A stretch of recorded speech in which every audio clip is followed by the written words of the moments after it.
Shalom, shalom, shalom, bien-aimés dans le Seigneur. Bonsoir, bonsoir, bonsoir, bonsoir. Bienvenue à notre émission 30 minutes avec le Christ. Je bénis le Seigneur, je suis tellement dans la joie de vous retrouver, n'est-ce pas, ce soir, à cette émission qui est tellement instructive, tellement elle est révélatrice. Plusieurs personnes qui me suivent, en tout cas, sont immensement bénies, sont vraiment bénis dans la connaissance de la parole. Et je bénis le Seigneur pour ça. Je rends grâce à Dieu. Et ma seule prière est que nous croissions dans la connaissance de Christ, que nous évoluions dans la connaissance de Christ afin que le royaume de notre Seigneur Jésus-Christ avance et que le Seigneur soit, n'est-ce pas, notre seul soubassement, notre seul socle, notre seul pilier, notre seule base. Je suis dans la joie ce soir. J'aimerais, n'est-ce pas, étant dit, certes, commencer par une courte prière et nous allons continuer notre thématique, la position, n'est-ce pas, du croyant. Laissez-moi faire cette courte prière, comme d'habitude. Seigneur, je bénis ton saint nom. Je bénis ta fidélité. Je te rends grâce encore ce soir, Papa, au nom de Jésus. Je m'approche de toi parce que tu es pour nous, tu es pour moi un Père.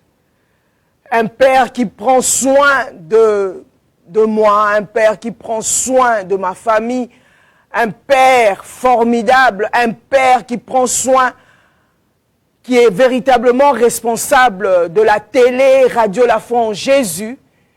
Merci Papa, merci, parce que tu as tant aimé le monde que tu as donné ton Fils unique, afin que quiconque ne périsse, mais qu'il ait la vie éternelle. Merci pour la vie éternelle que tu nous as octroyée, que tu nous as donnée par le Christ Jésus, le chemin vivant. Merci parce que autrefois nous étions perdus. Autrefois, Seigneur, nous étions dans les ténèbres. Nous étions dans le péché. Nous étions dans l'abomination. Nous étions dans la sorcellerie. Nous étions liés, nous étions dans la haine, dans la jalousie. Nous étions, Seigneur Dieu Tout-Puissant, embourbés par le péché, condamnés par le péché. Seigneur, merci. Papa, merci pour la vie que tu nous as accordée en Christ Jésus. Seigneur, merci pour le souffle de vie. Merci pour la journée d'aujourd'hui, Seigneur. Merci pour ta protection divine.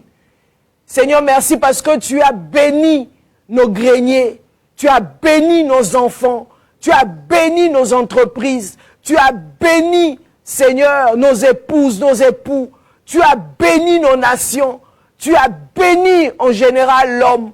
Seigneur, merci. Merci parce que tu as aimé l'homme. Merci parce que tu n'as pas maudit l'homme, tu as maudit la terre, Seigneur. Mais à l'homme, Seigneur, oh Dieu, tu avais répandu les sentences qui étaient tombées sur l'homme. Seigneur, merci. Merci pour l'œuvre de la croix. Merci pour le sang de Jésus. Merci pour Christ qui nous a réconciliés avec toi. Merci parce que nous faisons partie du royaume. Merci parce que nous sommes les héritiers et les co-héritiers avec Christ. Seigneur, merci encore de bénir mon frère, ma sœur qui me suit en ce moment. Bénis la foi en Jésus, bénis la mission des flambeaux, bénis ton peuple que cette parole qui sortira de ma bouche, ô Dieu, soit une parole qui apportera la vie à une personne qui sera connectée, une personne qui sera attentive ce soir. Saint-Esprit, prends le contrôle de toutes choses, le Paraclet, toi qui habites en nous. Esprit de Dieu, glorifie le Père et glorifie le Christ. Que la chair diminue et que Christ soit élevé. J'élève l'étendard de la croix de Christ en ce lieu, l'étendard de la croix de Christ comme signe de victoire en ce lieu. Christ qui est assis à la droite du Père, notre médiateur intercesseur parfait, sois honoré encore ce soir. Au nom de Jésus, j'ai ainsi prié. Amen. Voilà. Je bénis le Seigneur, n'est-ce pas, ce soir encore. Dieu est tellement fidèle. Et nous continuons notre thématique, la position, n'est-ce pas, du croyant. Aujourd'hui, c'est, je pense que c'est la quatrième partie de cette thématique. Et il y a tellement de choses à dire que je vais juste essayer de résumer au fait les choses qui sont plus essentielles, n'est-ce pas, à retenir. Donc, les 3 dernières émissions, je vais essayer de récapituler un peu ou carrément en quelques phrases résumer, n'est-ce pas, les 3 dernières émissions. J'ai dit ceci, j'ai parlé, n'est-ce pas, du repos adamique. Donc, Adam a été créé dans l'éternité et le 6e jour, n'est-ce pas, Adam et Ève, voilà, Dieu les a formés le 6e jour. Le 7e jour, Dieu s'est reposé. Lorsqu'il a dit le 6e jour, tout ce qu'il avait créé était très bon. Le 7e jour, Dieu, la Bible dit que Dieu entra dans le repos, le sabbat divin. Et dans le repos divin, n'est-ce pas, les choses que je suis en train de dire actuellement, ce sont les choses qui sont spirituelles. Donc, le 7e jour, lorsque Dieu entre dans le repos, Adam était dans le repos de Dieu. Donc, étant dans le repos de Dieu, Dieu avait déjà béni Adam. Il lui a donné la domination. Et la Bible nous dit que, avant que Dieu place Adam dans le jardin d'Éden, Dieu lui avait déjà donné la bénédiction. Dans le repos de Dieu, que Adam a reçu les instructions. Adam et Ève, ils ont reçu les instructions dans le repos. C'est dans le repos de Dieu que l'homme a tout reçu. Dieu n'a pas placé l'homme dans le jardin d'Éden sans avoir donné à ce dernier les instructions. Je l'ai illustré en disant, si une personne a une entreprise, par exemple, c'est un visionnaire et cette dernière, une personne, veut travailler avec ou en partenariat, voilà, avec une autre entreprise ou avec une personne. Ces personnes doivent se mettre d'accord. Ou carrément, lorsque vous allez travailler dans une entreprise, l'entrepreneur vous parlera de sa vision. L'entrepreneur exposera la convention. L'entrepreneur vous expliquera le contrat, soit c'est un contrat CDI ou un contrat CDD. Donc, si c'est une entreprise organisée, cette entreprise a toute une structure, la vision, le mode de fonctionnement, n'est-ce pas, de la société. La personne expose sa vision, et puis la personne expose la structure, le mode de fonctionnement de la société. C'est la même chose avec Dieu.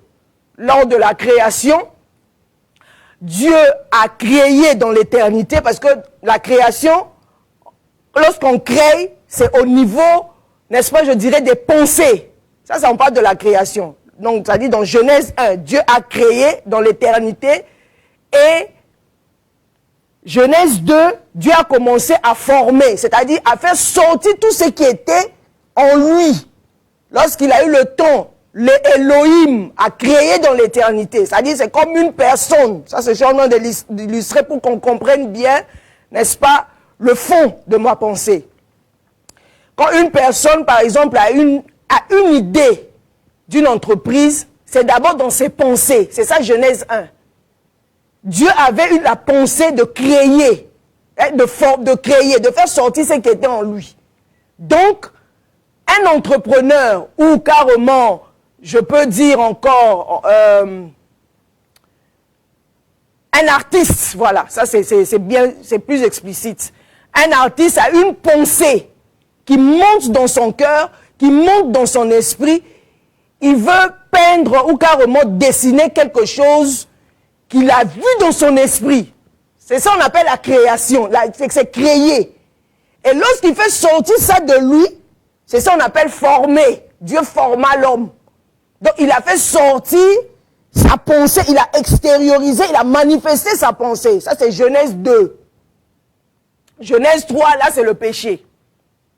Donc, en tant que chef d'entreprise de la création Elohim, il a bien réfléchi sur la création. Il a créé et puis il a fait sortir de lui, n'est-ce pas? La deuxième phase de la création, c'est la manifestation. Il a fait sortir de lui les étoiles, le ciel et la terre et tout ce qui s'y trouve. Dieu, il est Dieu. Dieu est esprit. Alors, tout ce qu'il a pu extérioriser, la deuxième phase manifestée, il faudrait qu'il puisse avoir un représentant, un gérant, qui a compris sa vision, qui a compris le mode de fonctionnement. Voilà pourquoi il est entré dans le repos avec Adam, pour lui expliquer c'est que sa pensée, comment est-ce que le jardin d'Éden doit fonctionner. Donc Adam devait fonctionner selon la pensée de Dieu. Dans le repos de Dieu, on reçoit les instructions divines. Dans le repos de Dieu, on reçoit le mode de fonctionnement du jardin d'Éden. Dans le repos, Dieu instruit Adam et Ève. Voici, le jardin d'Éden a été formé. Il y a telle loi. C'est de cette manière que ce jardin d'Éden doit fonctionner. Donc, Adam avait tout reçu de Dieu. La domination. Comment est-ce qu'il devait dominer? Alors, lorsqu'il a tout reçu, donc ça veut dire que pour commencer à régner, à dominer, il faut d'abord recevoir l'instruction divine. Il faut recevoir de la part du Seigneur le mandat. Comment travailler, le comment dominer dans le jardin d'Éden. Adam l'avait reçu, Ève aussi l'avait reçu, toutes les instructions possibles. Et après avoir reçu cela, ils sont maintenant allés, Dieu les a libérés. C'est-à-dire, la Bible dit, Dieu plaça Adam dans le jardin d'Éden après le repos. Donc ça veut dire que, je reviens maintenant à mon explication en disant, lorsque vous allez dans une entreprise, signer un contrat, ou carrément travailler en partenariat avec une personne, il faudrait que vous vous mettiez d'accord. C'est-à-dire, comme la Bible dit, est-ce que deux personnes peuvent-elles marcher ensemble sans qu'elles soient en accord ou convenues? Alors, Adam a compris tout ce que Dieu lui avait dit, les instructions, il a compris ça. Il avait bien compris dans le repos. Quand on va signer, on va dans une entreprise, surtout ici en Europe, on te donne la convention, on te parle de la vision et on te présente la société. On peut même te faire c'est-à-dire parler de l'historique même de la société. Si tu es d'accord pour signer le contrat, on peut te l'envoyer par email ou carrément on te dit, madame, monsieur, bon, si vous n'êtes pas d'accord, vous pouvez partir avec le contrat chez vous à la maison, allez réfléchir, si vous êtes d'accord, vous signez. Ça dit, l'entrepreneur ne peut pas forcer quelqu'un à signer le contrat. Il faut réfléchir. Parce que l'homme en lui, l'homme a la volonté en lui.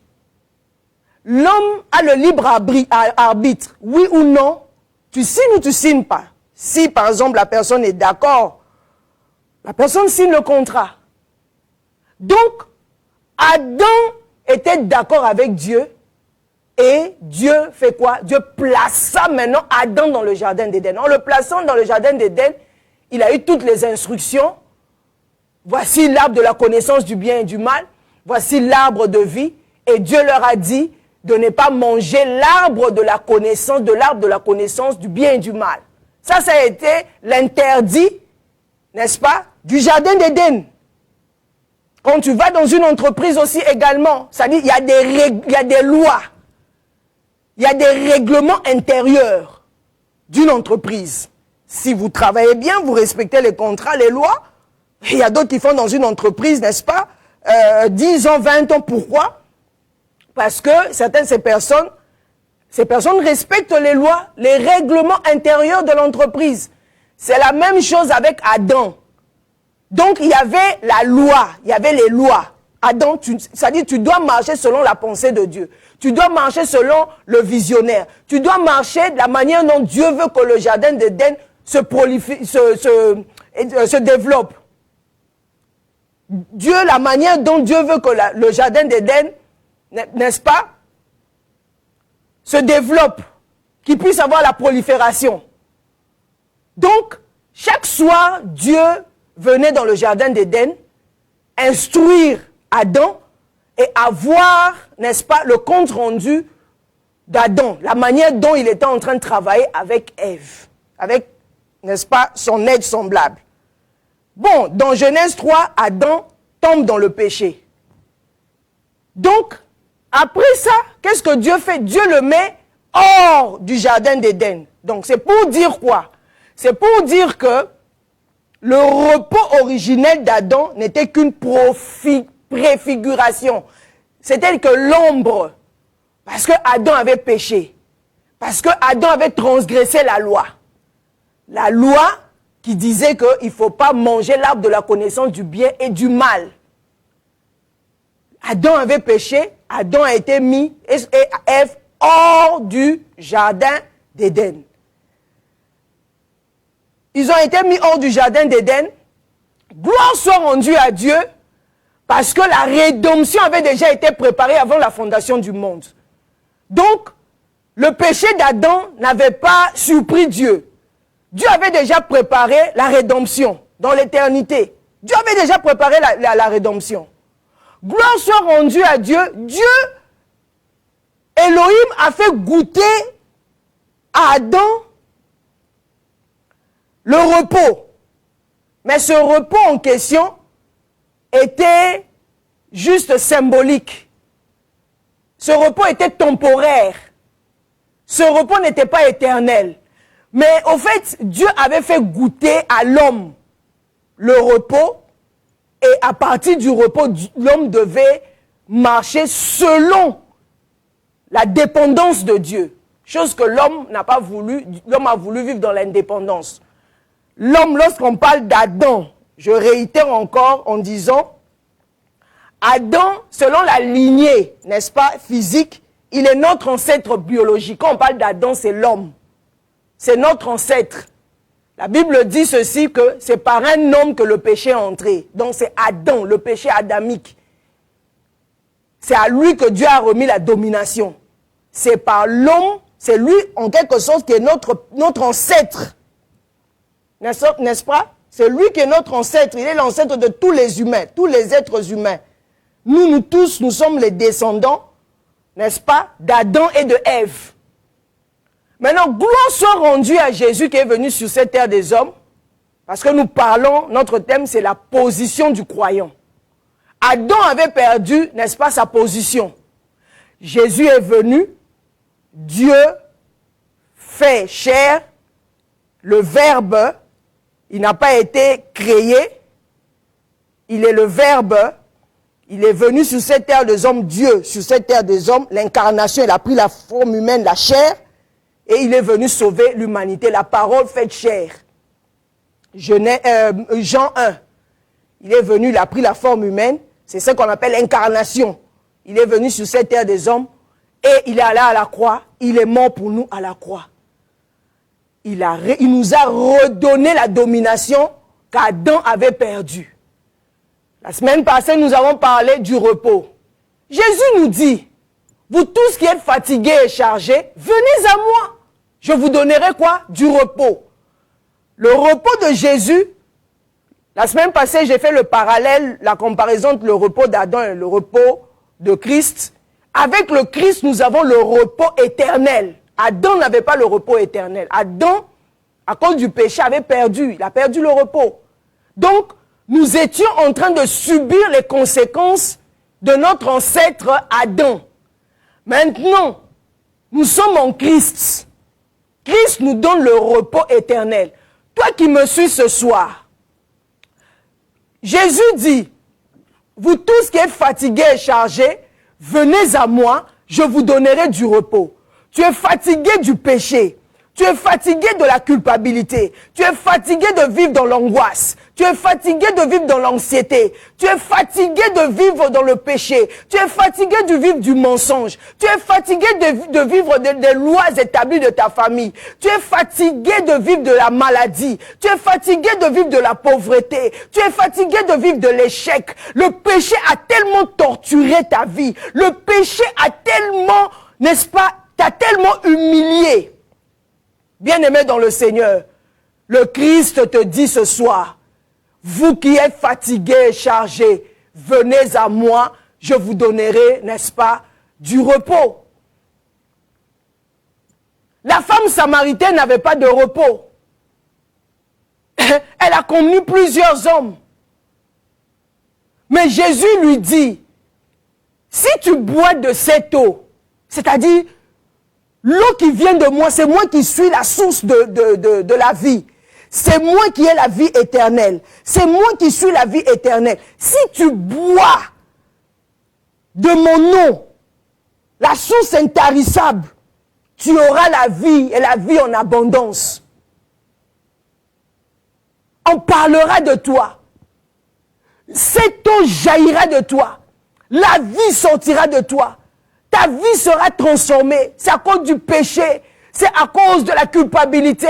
C'est à cause de l'angoisse. C'est à cause des lois établies de ta famille. C'est à cause du péché que toi, la femme samaritaine, tu as connu plusieurs hommes. Jusqu'au sixième homme n'était pas son mari. Jésus s'est montré d'abord comme étant prophète. Mais cette femme a reconnu son état.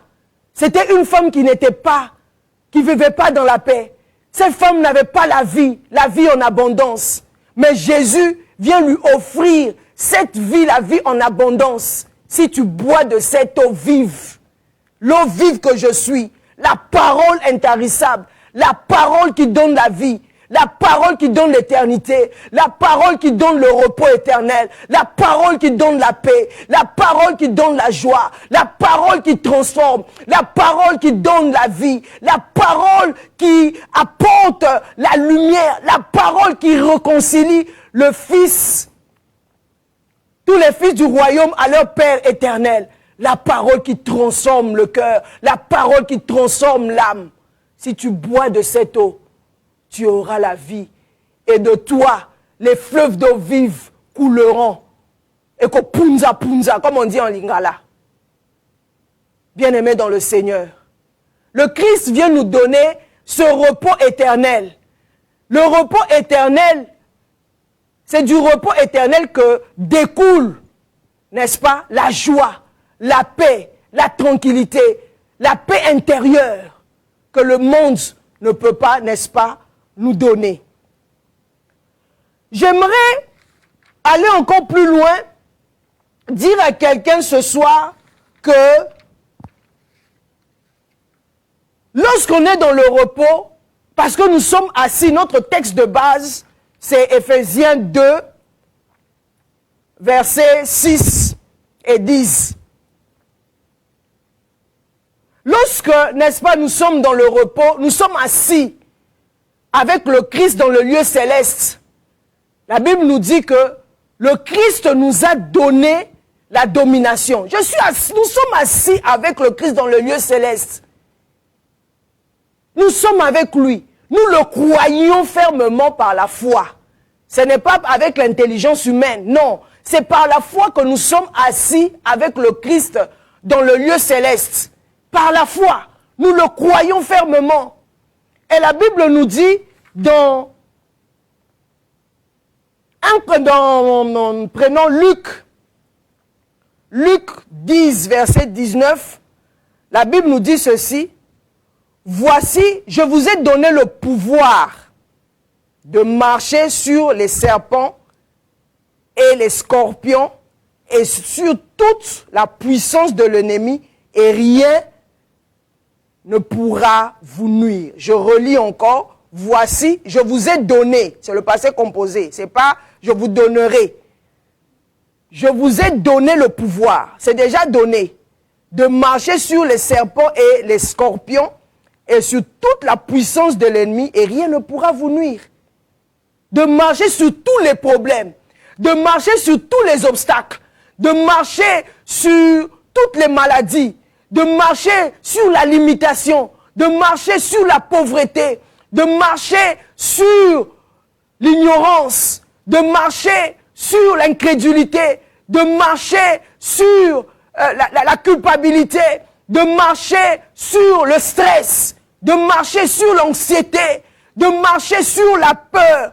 Et la Bible nous dit, et sur toute la puissance de l'ennemi, la Bible dit rien c'est zéro. Rien ne pourra vous nuire. Bien-aimé dans le Seigneur, toi qui me suis ce soir, je ne sais pas dans quel problème tu te trouves, mais moi ma Bible me dit que nous sommes assis avec le Christ dans le lieu céleste.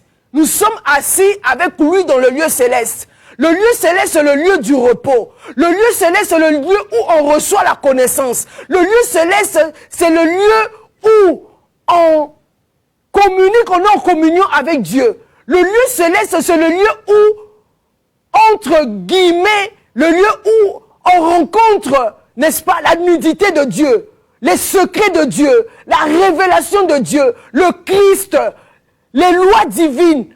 C'est n'est-ce pas, dans le lieu céleste.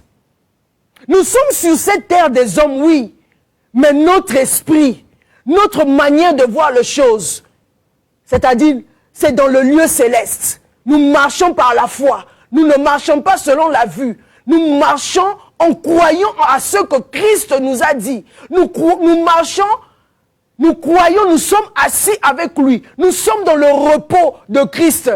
Et la Bible nous dit, Christ, nous sommes assis avec lui dans le lieu céleste. Il nous dit, il nous rassure que rien ne pourra nous nuire, quels que soient les problèmes, quelles que soient les situations, quels que soient les problèmes qui peuvent se présenter devant nous, quels que soient les échecs.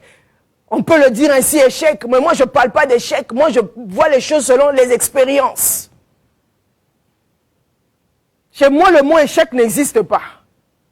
Quand on fait quelque chose et qu'on ne maîtrise pas certaines choses, ça veut dire que je n'ai pas échoué. Non, c'est une expérience. C'est-à-dire qu'il y a quelque chose que je ne maîtrise pas encore. Donc, je suis obligé de maîtriser pour réussir. Donc, ce n'est pas un échec. J'apprends.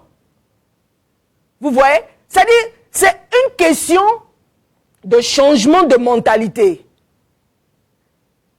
Changement de mentalité, c'est-à-dire changement de ce que ton esprit a pu, ton âme a pu enregistrer. Ce qui est dans ta mémoire, c'est-à-dire ce que ta mémoire a pu enregistrer lorsque tu étais encore en Adam. Parce que j'ai dit, Adam, c'est notre ancêtre. Adam, c'est lui qui a péché. Toi, tu n'as pas vu Adam, moi non plus. Donc, lorsque je parle d'Adam, ça peut être tes parents. Ça peut être ton grand-père, ta grand-mère, leurs erreurs. Donc, La Bible nous dit que le premier Adam a été crucifié à la croix. Adam. J'ai dit Adam, c'est le symbole de l'homme. Donc, tes grands-parents, leurs péchés, tes ancêtres, tes aïeux, toutes ces personnes en Christ, c'est-à-dire, tous ceux qu'ils ont fait ont été crucifiés à la croix avec le Christ. C'est à toi et moi de croire. Nous mettons la foi en ce que Jésus a fait à la croix. Donc, ce que tu as pu enregistrer dans ton esprit, dans ton âme, dans ta mémoire. Parce que dans la vie, je vais te dire quelque chose, tout est mental. Tout se passe dans la tête. Tout c'est dans la tête. Si ton père a échoué, à ton père il a été crucifié à la croix. Donc moi je ne fais pas partie de mon père. Il faut te dire que je ne fais pas partie de mon père. Je suis sorti, c'est-à-dire de ma famille. Ça c'est sur le plan physique. Je sors de lui, son physique en Adam était cloué à la croix. Maintenant je fais partie du royaume de Christ. Adam était cloué à la croix. Même si il y a, c'est-à-dire les choses qui sont héréditaires, ou carrément les choses qui sont cycliques, que tu vois, qui se répètent dans ta vie, il y a des choses que tu dois toi-même renoncer. Il y a des choses que toi-même tu dois refuser. Il y a des choses que tu ne peux même pas faire sortir de ta bouche. Non, ma famille est pauvre, comme Gédéon. Non, je ne parle pas de ça. Moi, je parle de ce que celui qui est mort pour moi à la croix. Adam n'est pas mort pour moi à la croix. Mon père n'est pas mort pour moi à la croix. Ma mère n'est pas morte pour moi à la croix. Ce n'est pas eux qui sont morts pour moi à la croix, qui ont ouvert le chemin vivant pour moi à la croix. Mais celui qui est mort pour moi à la croix, qui vient du ciel, qui est venu sur la terre, le Christ, le Verbe, il n'a pas été créé, mais il a été engendré. Il est de la même nature que Dieu. Il est allé à la croix pour toi. Il est mort pour toi et moi à la croix. Celui qui a, n'est-ce pas, qui a dévoilé les mystères du royaume, celui qui a dévoilé les mystères du ciel, celui qui a dévoilé les mystères de l'éternité, celui qui a dévoilé, qui a ouvert le livre de ta vie, le livre de ta vie qui était fermé, le livre de ta famille qui était fermé, que tes ancêtres avaient fermé, que tes parents avaient fermé, mais il est le seul et l'unique qui est venu sur cette terre des hommes qui a ouvert ce livre. Donc ça dit que tout est possible. Et c'est lui qui te dit, voici, je vous ai donné le pouvoir. Adam ne t'avait pas donné le pouvoir. Ton père ne t'avait pas donné le pouvoir. Tes ancêtres ne t'avaient pas donné le pouvoir. Mais tout ce qui est héréditaire, tout ce qui était en eux, la Bible dit, toutes ces personnes-là ont été clouées à la croix. Le péché, la personne qui a porté le péché, Adam, la base, le fondement, Adam, lui qui est notre ancêtre, n'est-ce pas? Celui qui est la base, qui est la source même du péché, a été cloué à la croix. Le péché a été cloué à la croix. Christ a porté nos péchés à la croix. Bien-aimé dans le Seigneur, là, il faut croire pour que tu puisses véritablement vivre, n'est-ce pas, les avantages du repos de Christ. Parce que si vous ne croyez pas en ça, la vie de Dieu, la zoé de Dieu ne peut pas couler de toi. Ne peut pas couler, pardon. Ça ne peut pas couler. C'est comme quelqu'un, je viens de l'expliquer, vous allez dans une entreprise, vous allez travailler, vous voulez pas marcher selon les lois ou les règlements intérieurs de la société. Attends, vous vous attendez à quoi? À être payé. Vous ne marchez pas selon les règlements intérieurs. Ici en Europe, il y a d'autres qui donnent même des certificats médicaux. Mais tu ne vas pas donner ça toute ta vie. Il y a la loi dans la loi. L'entrepreneur va tout faire pour te chasser de son entreprise. Mais ici, avec le Christ, avec Dieu, il ne nous chasse pas. Nous ne sommes plus dans le temps adamique. Parce que le Christ nous a donné le repos. Mais ce que l'homme ne pourra pas vivre, c'est l'abondance. C'est l'abondance, c'est-à-dire les retombées de la croix, les retombées de la mort et de la résurrection de Christ. Ton âme sera sauvée, mais les retombées, vivre l'abondance d'abord ici sur la terre. Parce que c'est simple. On dit simplement, il faut croire. Croire en la parole de Christ. Placer toute sa confiance en Dieu. Avoir la foi dans ce que Christ a accompli à la croix. Il dit ici que, voici, je vous ai donné le pouvoir de marcher sur les serpents et les scorpions et sur toutes les puissances de l'ennemi et toute la puissance de l'ennemi et rien ne pourra vous nuire. Donc c'est le deuxième point, n'est-ce pas? Le Christ dans le lieu céleste, le Christ lui-même, nous sommes assis avec lui dans le lieu céleste, il nous a donné l'autorité spirituelle. L'autorité spirituelle, tu ne vas pas être là en train de paniquer devant un problème. Tu ne peux pas être là en train de vivre dans l'anxiété. Tu ne peux pas être là en train de vivre dans la peur. Tu ne peux pas être là tout le temps en train de vivre dans la culpabilité. La culpabilité des péchés de tes ancêtres. La culpabilité de tes anciens péchés. La culpabilité de ce que tu as fait même le matin. Non! Tu ne peux pas vivre dans la culpabilité. Parce que Dieu t'a déjà pardonné tes péchés. Mais il faut marcher selon la parole de Dieu. Il faut sacrifier la chair. Il faut crucifier la chair. Il faut marcher selon la parole de Dieu. Bien-aimés dans le Seigneur, l'autorité du croyant est liée à la connaissance. Il faut avoir la connaissance. Devant le problème, tu réagis comment? Je vais vous raconter une histoire, donner mon propre témoignage.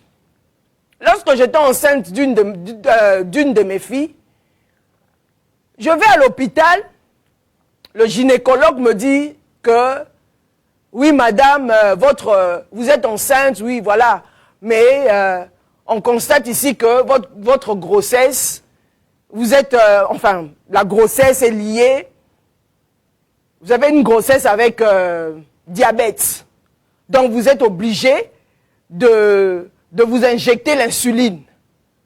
Parce que la manière dont les choses sont en train d'évoluer, la grossesse est en train d'évoluer, si vous n'injectez pas l'insuline et tout, il y a trop de sucre dans votre corps, vous allez perdre l'enfant ou carrément, voilà, il y aura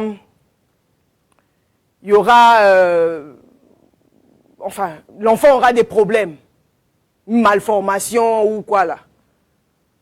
J'ai regardé le gynécologue. J'ai dit, ça c'est vous qui le dites. Il dit, mais madame, prenez des risques, tout ça, vous devez vous injecter l'insuline. Je l'ai regardé, j'ai dit, je vous ai compris. De toute façon, je viendrai vous répondre au prochain rendez-vous et tout. Mais madame, vous prenez les risques, si vous ne voulez pas, vous devez signer ici parce que nous, on ne veut pas prendre les risques. Je lui ai dit, monsieur, je vous ai bien compris. Vous êtes mon gynécologue, mais au prochain rendez-vous, on verra ça. Je suis rentré chez moi. Comme ce n'est pas un chrétien, ce n'est pas quelqu'un qui croit en Dieu. Lui, il croit en la nature. J'ai dit, mon Dieu, moi-même intérieurement, je lui ai même pas parlé de Dieu. J'ai dit, mon Dieu ne m'a pas dit ça. C'est quelle grossesse avec diabète? C'est quelle grossesse avec diabète? Toutes les grossesses que j'ai portées, il n'y a jamais eu le diabète. Mais comment ça se fait avec cet enfant, il y a le diabète? Oh non, peut-être c'est un problème héréditaire. J'ai dit, même s'il y a un problème héréditaire, je sais une seule chose, que le premier Adam est mort à la croix. Le diabète en question a été crucifié à la croix. Donc je refuse. Je suis rentré chez moi à la maison. J'ai dit, Seigneur, si tu veux que je prenne l'insuline, que je m'injecte l'insuline, je vais le faire. Mais si ce n'est pas dans ta volonté, ça, je refuse. Je me suis mis à prier, à demander à Dieu. J'ai refusé ça. C'est-à-dire, comme je dis, tout est mental. J'ai refusé. J'ai dit, je ne m'injecterai pas d'insuline. Je suis allé au prochain rendez-vous. Arrivé là-bas, il y a eu 3 gynécologues. Ah, mais madame, vous prenez les risques et tout, la manière dont on voit l'évolution de la grossesse, ou carrément, voilà, l'enfant, il y a trop de sucre dans votre corps et tout. Donc, le sucre, effectivement, était au-delà, en tout cas, de 170. Le taux de sucre, en tout cas, est augmenté, milligrammes par litre. Donc, je me suis dit, je ne veux pas m'injecter d'insuline. Ah, mais si c'est le cas, alors madame, vous devez signer les documents. J'ai dit, je ne signe pas. Ils m'ont imposé de signer. J'ai signé, finalement j'avais signé. Mais si c'est le cas, vous allez maintenant respecter votre régime alimentaire et tout, vraiment suivre votre régime alimentaire, tout ça. J'ai dit, ok, je suivrai le régime alimentaire. Je suis rentré chez moi. Je ne me suis pas injecté d'insuline. J'ai accouché normalement. Et lorsque j'ai accouché, ils ont fait le prélèvement de sang de l'enfant, mon propre prélèvement de sang. Et ils sont allés, n'est-ce pas, au labo et tout, pour faire les analyses de sang et tout. Et après, tout était négatif. Donc, c'est pour dire que je viens encourager quelqu'un ce soir. Pour dire que Dieu a mis en l'homme la volonté. Dieu a mis en l'homme le libre arbitre. Donc, l'autorité dépend de la connaissance que toi, tu as de Dieu. Si tu veux le faire, tu le fais. Moi, j'ai dit, je ne le ferai pas. Je ne veux pas m'injecter l'insuline. L'enfant, jusqu'aujourd'hui, l'enfant est normal. Le gynécologue ne comprend même pas. Mais comment ça se fait que, madame, normalement, vous devriez rester en train d'injecter l'insuline à vie et l'enfant également. J'ai dit, ça c'est ce que vous avez vu dans votre... à l'échographie. Mais au ciel, mon Dieu n'avait pas dit ça. Donc j'ai refusé. Donc il y a des instructions divines que Dieu m'avait dites. Mais je ne veux pas le dire ici, je me tais. Comme je viens de le dire, que l'autorité spirituelle est liée à la connaissance que toi tu as. Dieu peut te donner les instructions par rapport à ta foi. Ce n'est pas une doctrine. La doctrine, c'est la foi. Mais Dieu peut te donner les instructions. Dieu peut te dire de faire des offrandes pendant la grossesse. Moi, c'était mon cas. Dieu peut te dire de prier, de jeûner pendant peut-être dans la situation dans laquelle tu te trouves. Moi, il y a des moments où Dieu m'a interdit, par exemple, de manger la viande pendant 1 an.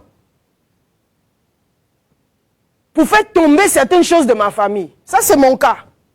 Et je suis resté comme ça, dans un jeûne pendant 1 année, sans manger de viande. Je mangeais que des légumes. C'est-à-dire, c'est ta connaissance. L'autorité spirituelle est liée à la connaissance spirituelle que tu as. Les instructions divines que tu as dans le lieu céleste. Moi, dans le lieu céleste, Dieu me dit de ne pas prendre l'insuline. Il me dit, tu restes comme ça, tu respectes l'alimentation, oui, mais tu sacrifieras certaines choses. Choses que j'avais faites, c'est-à-dire j'ai obéi à Dieu. J'ai répondu mon cœur devant le trône du Seigneur. Il y a certaines choses que Dieu m'a dites dans ma famille, que j'ai respectées. De ne pas manger la viande pendant 1 an. Je n'ai pas mangé de viande.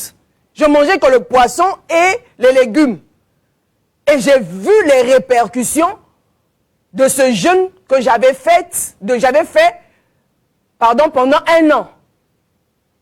Ceux qui sont tombés dans ma famille. Les hôtels qui sont tombés dans ma famille, par exemple. C'est-à-dire, c'est sous l'instruction, n'est-ce pas, divine. Pourquoi? Parce que je suis assis dans le lieu céleste avec le Christ, dans le repos de Dieu. C'est là qu'on reçoit, n'est-ce pas, les instructions. C'est dans le repos de Dieu qu'on a l'intimité avec le Seigneur. C'est là qu'on reçoit les révélations. C'est là qu'on voit c'est-à-dire, comme je dis toujours, entre griffes, la nudité de Dieu. C'est là que Dieu se confie à toi. C'est là que Dieu expose son cœur. C'est là que Dieu te révèle ce qu'il avait prévu pour toi avant la fondation du monde. Lorsque il te créait dans l'éternité, c'est là que Dieu vient te révéler, n'est-ce pas, certaines choses. Il nous a donné, n'est-ce pas, l'autorité de marcher sur les serpents, les scorpions et sur toute la puissance de l'ennemi. Et la Bible nous dit, comme conséquence, et rien ne pourra nous nuire. Rien ne pourra nous nuire. Je dis bien, rien ne pourra nous nuire. Lorsque j'ai accouché, ma fille est née, excusez-moi, il n'y a pas eu de diabète, mais après ça, Dieu me révèle ce qui allait être fait. Et ce qui était programmé dans le monde spirituel, le diabète en question allait tomber sur une autre personne. Donc si je n'avais pas marché dans l'obéissance, comme la Bible nous dit de marcher par la foi, et la Bible nous dit aussi qu'il nous a donné le pouvoir, l'autorité de marcher sur les serpents et les scorpions, de marcher sur le diabète, de marcher sur le sida, de marcher sur l'hypertension, de marcher sur le cancer, de marcher sur n'importe quelle autre maladie. Les maladies psychosomatiques, des maladies somatiques. Il nous a donné le pouvoir. C'est à toi de marcher sur ça, sur la pauvreté. Sur tout ce qui est cyclique dans ta famille, tu connais ta vie mieux que moi. Donc, tout est mental. Tout, n'est-ce pas, est mental. C'est de quoi on sait que Christ a fait pour nous à la croix. Par Christ, nous reprenons ce qui a été perdu, n'est-ce pas, par Adam. La domination. Christ nous a remis la domination. On verra ça dans Romains 5, verset 17. On en parlera la fois prochaine, mais je vous donne quand même le verset. Là où la fois prochaine, un autre thème. Le Christ nous a remis la domination. Dans Romains 5, 7, c'est à nous d'exercer la domination par la connaissance, par l'obéissance, par la soumission, par le sacrifice, en reposant nos cœurs, en mettant notre cœur sur l'autel de l'obéissance, notre corps sur l'autel de l'obéissance, bien-aimés dans le Seigneur. Soyons debout, soyons assis dans le repos de Christ, assis, c'est-à-dire être dans le repos de Christ, recevoir l'instruction de Christ et manifester tout ce qu'on a reçu de Christ dans le lieu céleste, n'est-ce pas? De manifester ça sur cette terre des hommes. La connaissance que tu as eue avec le Christ, les révélations que tu as eues avec le Christ dans le lieu céleste, il faut les manifester maintenant sur la terre pour que tu puisses vivre pleinement, n'est-ce pas, le royaume, pour que tu puisses vivre pleinement les bénéfices, les retombées de l'œuvre de la croix, de la mort et de la résurrection de Christ. Changeons de mentalité, faisons en sorte que par l'aide du Saint-Esprit, de croire que Adam a été crucifié à la croix. Notre ancêtre, l'homme, nos parents, nos ancêtres, par la foi, ils ont déjà été crucifiés à la croix. Maintenant, nous sommes une nouvelle créature. Les choses anciennes sont passées. Voici, toutes choses sont devenues maintenant nouvelles. Donc, nous sommes nés de nouveau avec le Christ. Nous devons marcher sur les instructions de Christ. Nous devons marcher sur les principes divins. Nous devons marcher. C'est tout un exercice mental, tout un exercice spirituel. En restant aussi dans la méditation de la parole. Méditer la parole, ça veut dire ruminer la parole. Rumine la parole. Pense à la parole. Que cette parole te transforme intérieurement. Là où il y avait toutes les pensées adamiques, les liens de famille, tout ce que tu as retenu, tout ce que tu as enregistré. Faire remplacer ça, c'est un exercice. Ça se fait mentalement. Si tu pensais tout le temps à l'échec, mets-toi à lire les versets bibliques, les textes qui sont liés à la réussite, qui sont liés à la victoire. Marche avec les gens qui parlent positivement, qui voient les choses d'une manière positive, qui croient en l'œuvre de la croix. Suis les messages qui peuvent nourrir ton âme et l'esprit. Pas tout le temps des démons, des trucs. Non. Qu'est-ce qui peut nourrir ma foi? Bien-aimé dans le Seigneur, je suis arrivé à la fin, n'est-ce pas, de mon message, mais j'aimerais encourager une personne ce soir pour dire à cette personne, pour que j'arrive même là où je suis arrivé, dans la connaissance de Christ, bien-aimé dans le Seigneur, lorsque j'étais encore bébé spirituel, il m'est arrivé même, je finis de prier, je chasse des démons, je dors. Et en songe, je vois une personne venir m'attaquer.